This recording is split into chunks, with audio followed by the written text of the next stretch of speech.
미국산 레이더가 또 대한민국의 발목을 잡고 있습니다. 최근 폴란드 정부가 FA-50 납품 지연 문제를 공식적으로 지적한 것인데요. 카이의 납품 계약 이행 능력에 문제가 없는 것은 우리도 알고 폴란드도 너무나 잘 알고 있는 사실입니다. 그런데 이러한 이슈가 나온 것은 미국산 레이더 시스템 때문인데요. 미국은 현재 레이더 납품 지연이 항법 장치 일정 조정 때문이라는 아니한 답변만 내놓고 있습니다. 그러나 정작 레이더 탑재 지연으로 인해 인도 시기가 밀린다면 위약금과 같은 피해는 고스란히 한국이 져야 하는 입장입니다. 이에 따라 왜 하필 카이가 국내 기술이 아닌 미국산 레이더를 선택했느냐는 원망과 함께 선정 과정에 대한 의혹까지 일고 있습니다. 그래서 준비했습니다. 오늘은 미국산 레이더로 인해 불거진 FA-50의 납품 지연 문제에 대해 자세히 알아보겠습니다. 여러분의 구독과 좋아요가 꺼리튜브 운영에 많은 힘이 됩니다. 2022년 한국항공우주산업카이는 폴란드에 FA-50 경공격기를 수출하는 대규모 계약을 체결했는데요. 최근 불거진 논란을 간략히 요약하면 폴란드가 요청한 공대공 미사일과 레이더 추적 시스템을 추가한 고급형 FA-50PL 버전의 납품이 미국산 A사 레이더 시스템 문제로 인해 지연되고 있는 것입니다. 현재 FA-50은 수출국에 따라 기계식 레이더 또는 A사 레이더를 장착하고 있는데 블록 20부터는 레이더 체계가 A사 레이더로 통합된 상태입니다. 그렇다면 여기서 의문을 제기하는 구독자분들이 있을 텐데요. 이미 한국은 LIG 넥스1에서 개발한 걸출한 전투기용 A사 레이더가 있음에도 왜 미국산 레이더를 쓰게 된 것일까요? 더구나 LIG 넥스1의 A사 레이더는 FA-50에도 장착이 가능하도록 설계가 된 상황입니다. 결론부터 말하자면 여기엔 공동개발국이라 할 수 있는 미국이 미국산 무장과 한국산 A사 레이더의 통합을 아직 허가하지 않았기 때문입니다. 현재 FA-50에 탑재되었던 레이더는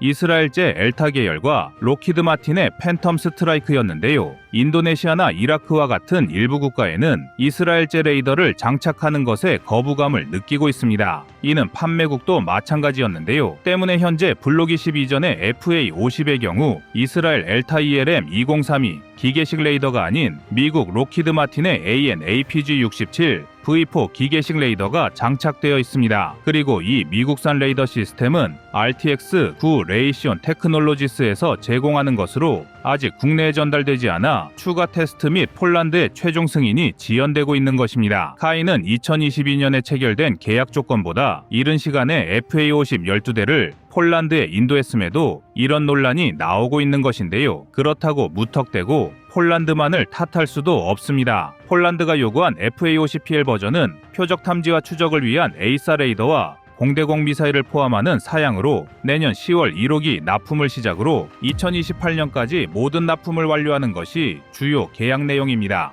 그런데 FA-50에 탑재할 레이더 시제품조차 아직 카이 측에 도착하지 않은 상황입니다. 레이더 제작사인 미국 RTX사가 시제품을 보내지 않아 점검 및 테스트도 진행하지 못했고, 만약 시제품을 받는다 해도 도입국인 폴란드의 최종 승인을 받는데 1년 이상이 소요되기 때문에 이미 납기 지연은 당연시되고 있는 분위기입니다. 더구나 현재 폴란드의 정치 상황은 현 정부가 이전 정부의 방산 계약을 전체적으로 감사하는 살얼음판과 같은 분위기가 연출되고 있는데요. 경쟁자가 가득한 국제방산 시장에서 대한민국 역시 중요한 위험에 노출되고야 말았습니다. 폴란드의 현 정권은 틈만 나면 FA-50 계약건을 문제 삼고 있는데요. FA-50에 무조건 미국산 무장 장착을 해달라고 떼를 쓰고 있으며 폴란드에 수출된 FA-50 12대 중 11대에서 장비 불량 문제가 불거졌다며 언론 플레이를 펼치고 있습니다. 그러나 이러한 논란은 대한민국 방사청의 반박으로 현재 간단히 진화된 상태입니다. 무장 문제는 미국과의 역할 분담이므로 미국이 책임질 부분이지 카이에 따질 부분이 아니었습니다. 장비 불량 문제도 초기 불량 이슈가 아닌 통과 절차로 인한 수급 지연이라는 사실이 밝혀졌는데요. 당연히 현재는 12대 중 11대가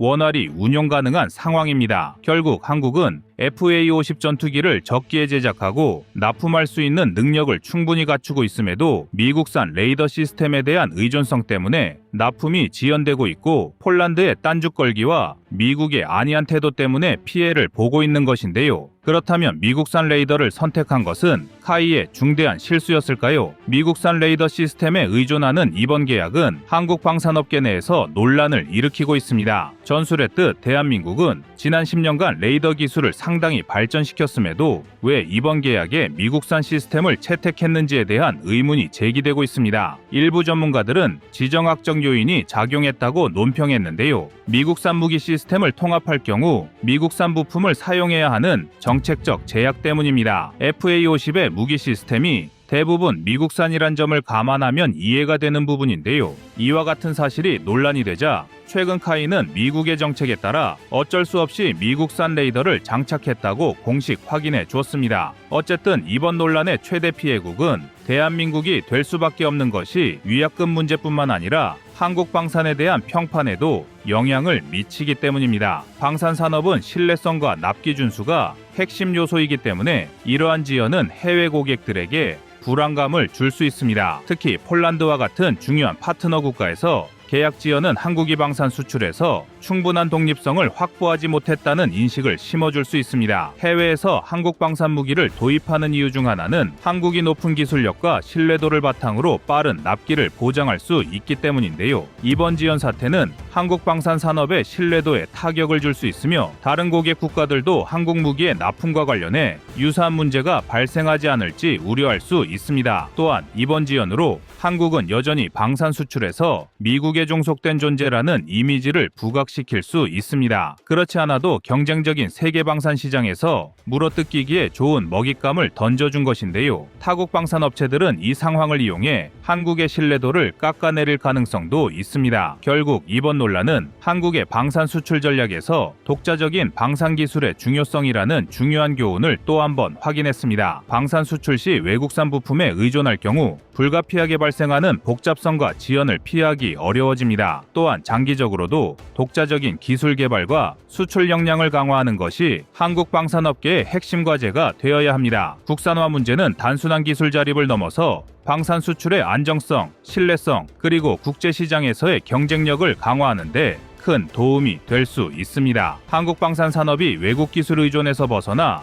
자체적인 기술력을 기반으로 한다면 방산 수출에서의 성공 가능성을 높이고 국가 안보에도 기여할 수 있습니다. 가령 KF-21의 국산 레이더처럼 국내 기술을 활용하면 해외 기술 의존도가 낮아져 외국 공급 업체의 정치적, 경제적 변수에 의한 납품 지연이나 계약 변경 위험을 줄일 수 있습니다. 특히 무기 시스템의 필수적인 핵심 부품이라 할 수 있는 레이더와 미사일을 자국 기술로 해결한다면 외부 요인에 의해 발생하는 예기치 못한 비용 상승과 계약 변경을 방지할 수 있습니다. 물론 국산화에는 많은 투자 비용이 들 수 있지만 장기적으로는 수입 대체 효과를 통해 유지 및 운영 비용을 절감할 수 있습니다. 또한 한국이 개발한 기술을 토대로 다른 국가와의 방산 협력도 강화할 수 있어 외국 무기 의존도를 낮출 뿐 아니라 수출 기회도 확대될 것입니다. 독자적인 기술을 보유한 나라는 방산 시장에서 더 큰 경쟁력을 발휘해왔고 대한민국 역시 그 길을 가려하고 있습니다. 기술에 의존하지 않고도 무기를 설계, 생산, 업그레이드할 수 있는 나라는 외국 시장에서 더 높은 평가를 받을 수 있으며 고객 국가의 요구에 맞춘 무기 맞춤형 개발도 가능합니다. FA-50의 경우에도 한국산 A사 레이더와 공대공 미사일, 전자전 장비 등 주요 시스템에 대한 국산화 계획을 세우고 있는데요. 문제는 아직 시간이 필요하다는 것입니다. 우리가 미국처럼 독자적이고 포괄적인 방산 기술을 보유했다면 수출에서도 주도적인 위치를 차지했을 테지만 아직은 신흥방산 강국이라는 현재의 위치만 확인시켜준 사건이었습니다. 이미 한국은 자국산 K9 자주포, K2 흑표 전차, 대공 미사일 시스템 등을 해외 시장에서 성공적으로 수출하고 있습니다. FA-50 역시 이러한 성공을 이어 나갈 수 있지만 이를 위해서는 독자 기술에 대한 전폭적인 지원과 활용이 필요합니다. 미국산 레이더 시스템에 의존함으로써 한국은 외부 요인으로 인한 지연 리스크에 노출되었습니다. 이러한 지연은 폴란드와 같은 해외 고객들에게 실망을 줄 수 있으며 한국이 신뢰할 수 있는 방산 공급국으로서의 명성에도 타격을 줄 수 있습니다. 만약 한국산 레이더를 사용했더라면 이러한 문제를 피할 수 있었을 것입니다. 이번 사례에서 얻을 수 있는 교훈은 명확합니다. 한국이 글로벌 방산 시장에서 입지를 굳히기 위해서는 외국산 부품 의존도를 최소화해야 합니다. 독자적인 기술 개발, 테스트, 수출 역량으로 독립성을 갖춘다면 한국은 불필요한 지연을 피하고 모든 계약을 제때 이행할 수 있을 것입니다. FA-50의 경우 미국산 레이더 시스템을 채택한 결정은 당시에는 합리적이었을지 모르지만 결과적으로는 납품 과정에서 병목 현상을 일으켰습니다. 앞으로 한국의 방산 전략은 독립성을 최우선으로 삼아야 하며 외부 공급 업체와의 복잡한 협의를 거치지 않고도 고객들에게 완전한 솔루션을 제공할 수 있어야 합니다. 결국 이러한 접근 방식이 한국을 세계적인 방산기술 강국으로 만드는데 이바지할 것입니다. 자국 기술을 완벽하게 통제함으로써 한국은 방산 수출에서의 리스크를 줄이고 글로벌 시장에서의 경쟁력을 더욱 강화할 수 있습니다. 이번 상황은 한국 방산업계가 독립적 기술 개발의 중요성을 다시 한번 상기하게 만든 사건입니다. 여러분의 구독과 좋아요가 꺼리튜브 운영에 많은 힘이 됩니다.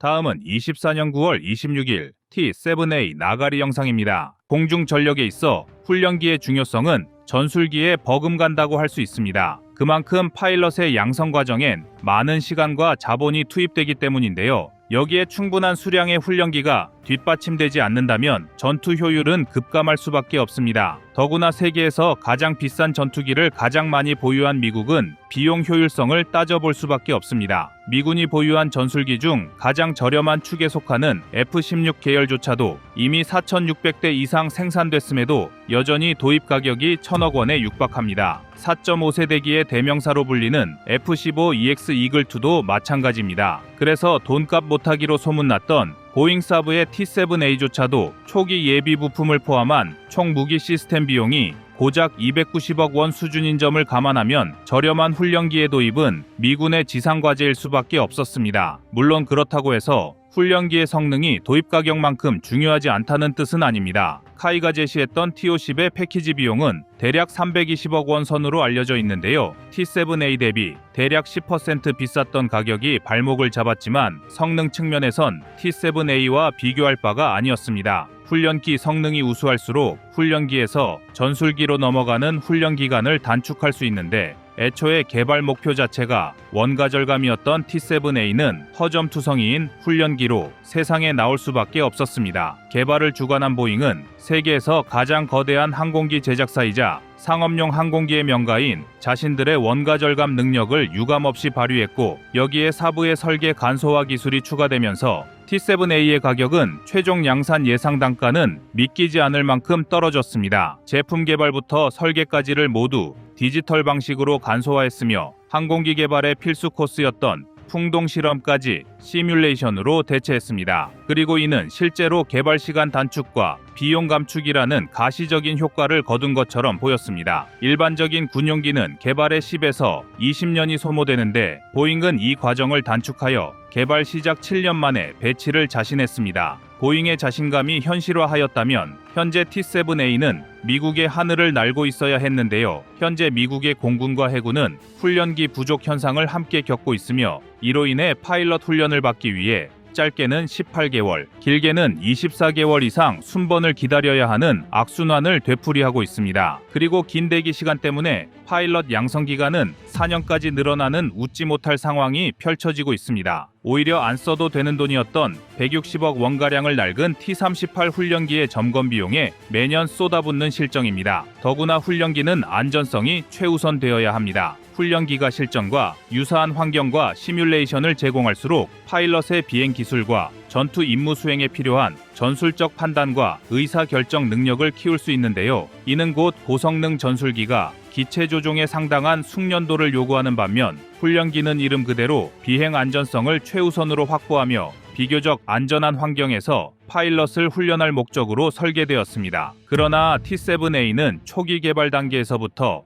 문제가 지속해서 터지고 있으며 특히 시스템 통합 및 항공기 제어 관련 소프트웨어 문제가 계속 불거지고 있습니다. 여기에 무리하게 진행된 디지털 설계와 소프트웨어 통합 방식 때문에 항공기의 비행 제어 시스템에도 불량이 보고되고 있습니다. 때문에 많은 분석가들은 T-7A를 실제 훈련 환경에 내보낼 수 있는지조차 의문을 표하고 있습니다. 그런데 이런 참사가 벌어진 원인은 2016년부터 진행된 고등훈련기 신규 도입 사업 TX 프로그램 때부터 미국이 무리하게 보잉을 밀어줬기 때문이라는 비판이 일고 있습니다. 당시 최종 후보에는 보잉 사브의 T-7A와 카이 록히드 마틴의 T-50A였는데 두 기체가 확연한 성능 차이를 보였음에도 미국이 T-7A를 선택한 것입니다. 전술했듯 T-50A가 성능을 추구했다면 T-7A는 저렴한 가격을 경쟁력으로 내세웠습니다. 실제로 보잉이 제시한 금액은 훈련기 350대와 지상훈련 시스템, 정비시설 등을 포함하여 11조 7,500억 원으로 이는 애초에 미국 정부가 책정한 총 사업비 20조 8,200억 원의 56%에 불과한 금액이었습니다. 심지어 이조차도 요구 조건보다 훨씬 많은 훈련기 475대 납품에 덤으로 시뮬레이터 120대 추가 납품이 포함된 가격이었습니다. 결국 T-7A는 얼토당토하는 가격으로 T-50A를 밀어내고 TX 프로그램에 선정되었는데요. 바로 그 순간부터 모든 문제가 일시에 터져 나오기 시작한 것입니다. 이미 양산을 시작했음은 물론 현장 배치가 시작됐어야 할 T-7A는 여전히 개발 중이며 사출 좌석 문제, 비행 제어 소프트웨어 문제, 공기역학 설계 결함 등으로 모든 일정이 무한정 지연되고 있습니다. 애초에 TX 프로그램 자체가 60년이나 혹사당한 기존 훈련기 T-38을 대체하기 위해 시작되었다는 걸 생각하면 미 공군으로서는 그야말로 미치고 팔짝 뛸 일입니다. 현재까지 밝혀진 T-7A의 수많은 결함 중 파일럿의 안전을 위협하는 가장 큰 결함은 윙록 현상입니다. 윙록은 항공기가 와류를 통제하지 못해 발생하는데요. 이를 통제하지 못하면 항공기가 상승, 하강할 때 어느 특정 각도에 도달하면 기체가 전복되거나 안전성을 잃는 현상이 벌어집니다. 만약 T-7A가 민간 항공기였다면 이해할 수도 있는 문제였겠지만 군용기에게 윙록 현상은 도저히 묵과할 수 없는 치명적인 결함입니다. 사실 풍동 테스트만이라도 제대로 했다면 설계 단계에서 수정할 수 있는 문제였음에도 보잉은 이를 묵시한 것입니다. 더군다나 T-7A는 설계 결함으로 탈출 레버를 당길 시 20% 확률로 파일럿이 뇌진탕을 입는 어처구니 없는 결함이 발생하기도 했는데요. 보잉은 부랴부랴 사출 좌석의 폭약량을 줄였지만 이번에는 캐노피 유리가 완전히 파괴되지 않아서 파편에 파일럿이 중상을 입는 문제가 발생했습니다. 그럼에도 불구하고 최근 미국 내에서는 한국이 350대에 달하는 고등훈련기를 공급할 능력이 없다는 어이없는 비판이 제기되고 있습니다. KF-21 보라매의 양산을 진행 중인 카이가 대규모 프로젝트를 2개나 병행하는 것은 버겁다는 것입니다. 그러나 이러한 비판은 다소 과장된 면이 있습니다. 한국의 항공기 생산 능력은 이미 여러 프로젝트를 성공적으로 완료한 이력이 있으며 전략 미국에서 생산될 예정인 T-50의 경우 생산 시설이 미국 내에 구축될 것이기 때문에 카이의 국내 생산 부담과는 무관한 문제입니다. 이는 한국이 프로젝트를 성공적으로 수행할 수 있는 중요한 근거가 될 수 있습니다. 실제로 T-50A는 전략 미국 내 생산이 예정되어 있으며 이는 자국 생산 원칙에 미국 요구를 충실히 따르는 중요한 경쟁력 중 하나입니다. 록히드 마틴은 미국에서 대규모 생산 라인을 구축할 충분한 시간과 자본을 보유하고 있으며 이는 TF-50의 생산에 있어 중요한 이점을 제공합니다. 이로 인해 한국은 기술력과 생산 능력을 동시에 확보한 상태에서 미 해군 고등훈련기 사업에 더욱 유리한 위치를 점하고 있다는 평가를 받을 수 있습니다. 미국 내에서의 자국 생산은 미국 정부로부터 긍정적인 평가를 받을 수 있으며 카이와 록히드 마틴의 협력은 미국 방산계에서 강력한 신뢰성을 구축하는 데 기여할 것입니다. 결과적으로 미국은 고등훈련기 사업의 사업자 선정을 2년이나 미루면서 대규모 적자를 보고 있는 보잉에 또 한 번의 회생 기회를 주었는데요. 당연하게도 이는 보잉이 T-7A의 문제점을 해결할 시간을 벌어주려는 의도로 볼 수 있습니다. 하지만 T-7A가 지닌 근본적인 결함은 단기간에 해결될 수 없는 문제입니다. 그러나 미국의 보잉 봐주기가 대한민국엔 기회로 작용할 것이란 주장도 제기되고 있습니다. 의견이 분분했던 대규모 프로젝트의 마감 시한이 정해지면서 불확실성이 해소되었고 이에 따라 기술 개발도 선제적으로 대응할 수 있다는 것이 그들 주장의 주된 요지입니다. 한국의 방산 기술력은 이미 전 세계적으로 인정받고 있으며 T-50이라는 플랫폼으로 보잉의 T-7A와는 비교할 수 없는 안정성을 제공합니다. 또한 카이는 미군과 오랜 협력 경험을 바탕으로 미국 시장에서 강력한 신뢰를 구축하고 있으며 이는 이번 프로젝트에서도 중요한 경쟁 요소로 작용할 것입니다. 한국이 미 해군 고등훈련기 사업 자체를 역전시킬 것이라는 주장도 근거를 충분히 갖고 있습니다. T-7A가 보여준 결함과 원가 절감 중심의 개발 전략은 보잉의 약점으로 작용하고 있으며 한국의 TF-50은 기술적 안정성과 미국 내 생산이라는 강점을 갖추고 있습니다. 특히 록히드 마틴과의 협력을 통해 카이는 미국 내 생산 체제를 완벽하게 구축할 준비가 되어 있으며 KF-21과 같은 대형 프로젝트를 성공적으로 진행하고 있는 한국의 방산 역량은 이번 사업에서 긍정적인 평가를 받을 수 있습니다. 미 해군 고등훈련기 사업은 한국의 큰 도전이자 기회입니다. 비록 미국 내에서 한국의 생산 능력에 대한 회의적인 시각이 존재하지만 이는 오히려 한국이 자국의 기술력과 신뢰성을 증명할 수 있는 계기가 될 것입니다. 그리고 이번 사업을 통해 한국 방산업계는 한 단계 더 도약할 기회를 맞이하고 있으며 그 결과는 곧 나타날 것입니다. 여러분의 구독과 좋아요가 꺼리튜브 운영에 많은 힘이 됩니다.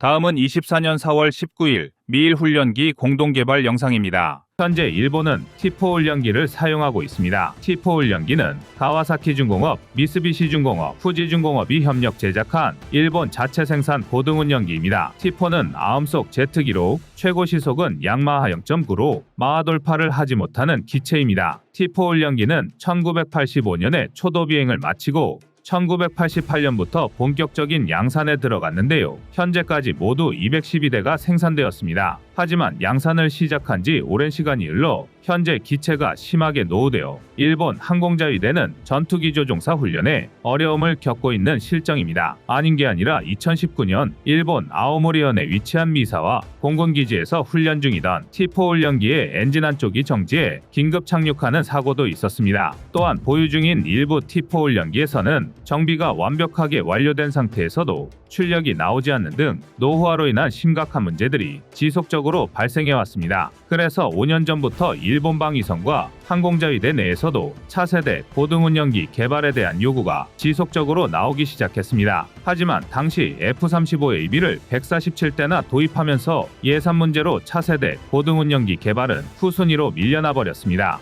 게다가 일본 내에서는 2030년대 중반 퇴역할 F-2 전투기를 대체할 전투기를 개발하는 데 여념이 없었습니다. 바로 차세대 전투기 F-3 이야기입니다. 살짝만 말씀드리자면 F-3 전투기는 개발비에만 1.4조엔, 하나로 약 12조 4천억 원이라는 어마어마한 금액이 들어갔습니다. 그렇게 일본은 차세대 고등운영기 개발을 차일피일 미뤄왔고 이제는 노후화된 T4는 5세대 전투기인 F-35 훈련에 대응하기 힘들어졌습니다. 게다가 일본은 현재 2035년 배치를 목표로 영국, 이탈리아와 차세대 전투기 개발 사업 GCAP를 진행 중입니다. GCAP 전투기 조종사 훈련에도 대응할 수 없어 더는 후속 훈련기 선정을 미룰 수 없었습니다. 일본 내부에서 대한민국의 T-50 고등운영기를 도입하는 방안을 신중히 검토해야 한다는 의견이 제기되기 시작한 것도 이 무렵입니다. 물론 떡줄 사람은 생각 안 하는데 일본이 먼저 설레발을 치고 있던 것이죠. 하지만 일본 나름대로 T-50의 군침을 흘릴 만한 이유가 있었습니다. 대한민국의 T-50 훈련기는 카이와 록히드 마틴이 공동 개발한 만큼 록히드 마틴의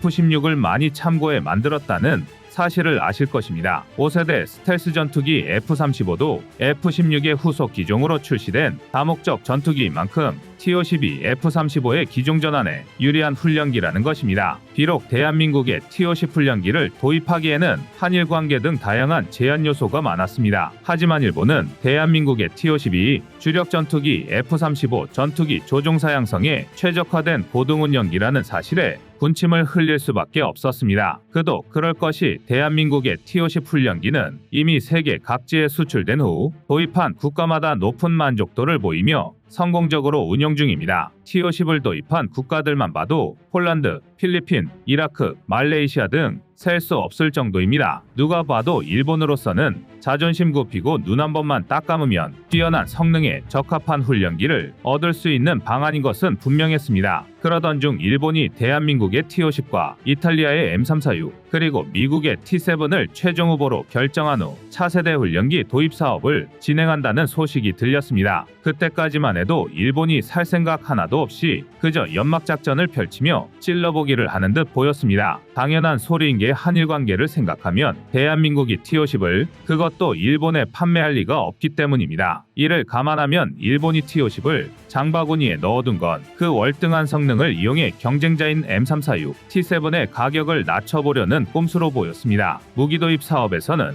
꽤 흔하게 벌어지는 일입니다. 하지만 예상은 빗나갔습니다. 일본이 실제로 대한민국에 접근을 시도한 겁니다. 2023년 말 일본의 방위성 관계자가 대한민국 하이 측과 접촉하고 얼마 지나지 않아 싱가포르 에어쇼에서도 일본 방위성 간부와 2차례 미팅을 가졌습니다. 그러나 역시 일본은 일본입니다. 일본 내 유력 언론을 통해 차세대 훈련기 도입 사업은 미국과 공동 개발을 진행하는 방향으로 결정됐다고 보도가 된 것입니다. 오히려 이번에는 살짝 기대했던 만큼 평소보다 더 세게 뒤통수를 얻어맞았습니다. 보도된 내용에 따르면 일본이 T4 훈련기의 후계기를 미국과 손잡고 공동 개발하는 방향으로 사업을 조정하고 있으며 결과는 이번에 열리게 될 미일 정상회담에서 발표할 예정이라고 보도했습니다. 일본의 통수는 항상 염두에 두고 있었는데 알고도 당한 통수라도 얼얼한 건 똑같았습니다. 일본의 변함없는 모습에 놀라울 따름입니다. 그런데 T-50 대신 언급된 훈련기를 보자 분했던 마음이 눈처럼 사르르 녹아내렸습니다. 보잉의 T-7A가 일본 운영기 도입 사업에 유력한 후보로 올라온 것입니다. 앞서 꺼리튜브를 통해 알려드린 것처럼 보잉은 T-7A 레드호크 개발에 심각한 난항을 겪고 있습니다. 개발이 늦어지며 하나로 약 1조 7천억 원이 넘는 천문학적인 규모의 손실을 보고 있다고 말씀드린 적이 있습니다.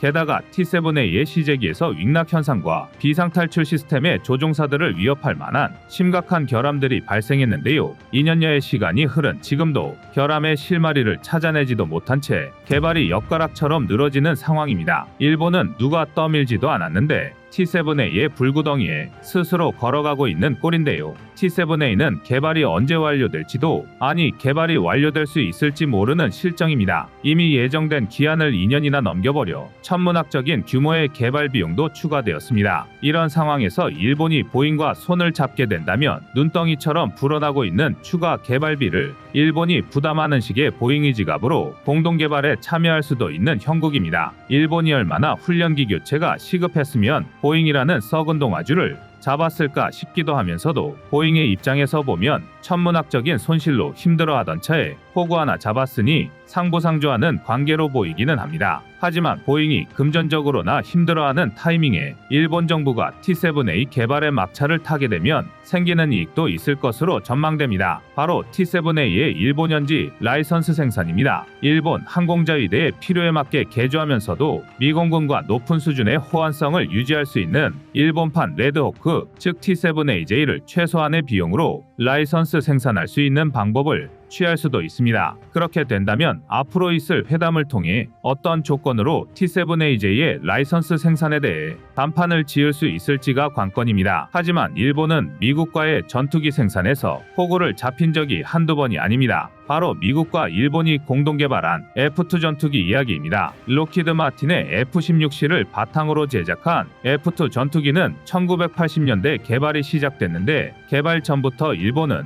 전투기 생산에 대한 기술력도 없으면서 국산화에 대해 광적인 집착을 보였습니다. 그래서 일본 내부에서도 국산화와 공동개발 사이에서 논쟁이 이루어졌습니다. 결국 일본이 지니고 있던 전투기 기술력의 한계와 미국과의 정치적인 상황이 얽혀 공동개발 형식으로 진행됐습니다. 정치적인 상황이라고 하면 그 당시 미국은 일본에 대해 무역 적자가 커지고 있던 상황에서 은근히 일본에 대해 경계하고 있었는데요. 미국이 일본에 대한 견제는 공동개발 협상안에 잘 나와 있습니다. 당시 공동개발에 대한 MOU 협상 내용을 살펴보면 미국 측은 일본이 F2 내부의 모든 첨단 기술에 접근할 수 있는 권한을 얻을 수 있지만 일본 측은 디지털 비행 제어 기술 및 다양한 소스코드 등의 제한적인 접근만 가능하다고 명시되어 있었습니다. 그래서 일본은 F2 전투기를 개발하면서 참고한 F-16의 소스코드를 이용해 많은 부분의 기체 파트를 재설계하며 일본이 자체 개발한 신기술을 상당 부분 적용을 했습니다. F2 전투기에 적용된 신기술로는 대표적으로 일체 성형 기술이 있습니다. 당시 전투기를 제작할 때 일반적으로 작은 금속판들을 동그란 철제리벳으로 이어 제작을 하는 방식이 통용됐습니다. 하지만 일본은 F2 전투기의 주날개를 제작할 때 당시로서는 드문 탄소 섬유 복합재를 사용해 일체 성형 기술을 처음 개발했는데요. 날개 외피를 하나의 복합 소재를 만드는 것으로 조립도 편리하고 공기 저항을 줄이는 장점이 있습니다. 하지만 앞서 이야기한 것처럼 조항에 따라 미국은 일본이 보유한 모든 첨단 기술에 대해 접근할 수 있는 권한이 있었습니다. 그래서 일본의 일체 성형 기술은 그대로 미국이 손으로 들어갔고 결과적으로 현 시점 최고의 전투기라 할 수 있는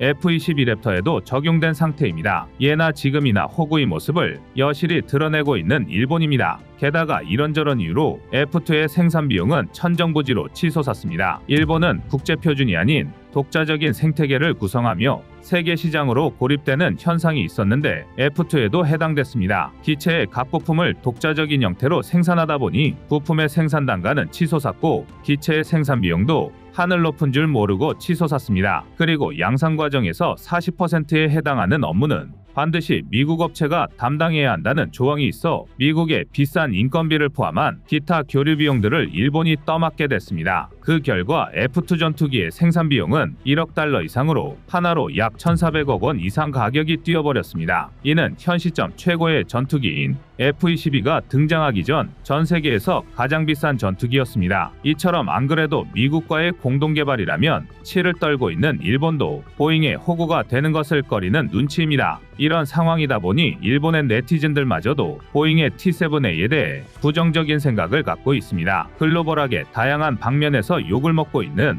보잉의 지갑 역할을 하고 싶지 않다는 의견부터 보잉이 T-7A 개발 지연으로 큰 손실을 보고 있는 상황에서 성능도 떨어지고 가격도 비싼 보잉이 손을 들어줄 필요가 있냐며 일본의 차세대 전투기 선정에 비판적인 여론이 형성되고 있습니다. 현재 미공군조차 보잉을 신뢰할 수 없다는 태도를 취하고 있는 상황에서 보잉은 미국 내 여론도 썩 좋지 않은 실정입니다. 민간 항공기와 군용기들의 연이어 결함이 터지면서 보잉은 브랜드 이미지에 커다란 타격을 입었는데요. 이런 상황에서 자국의 부정적인 여론을 뒤로한 채 보잉의 구원자로 나서려는 상황이 안쓰럽기까지 합니다. 어찌됐든 확실한 것은 일본의 남은 선택지는 대한민국의 T-50과 T-7AJ 라이선스 생산 두 가지라는 것입니다. 자존심을 굽히고 대한민국을 선택할지 보잉의 지갑이 될지 갈팡질팡하는 일본의 결정에 어떤 결과가 찾아올지 흥미롭게 지켜보는 것도 재미있겠습니다. 이상 꺼리튜브였습니다.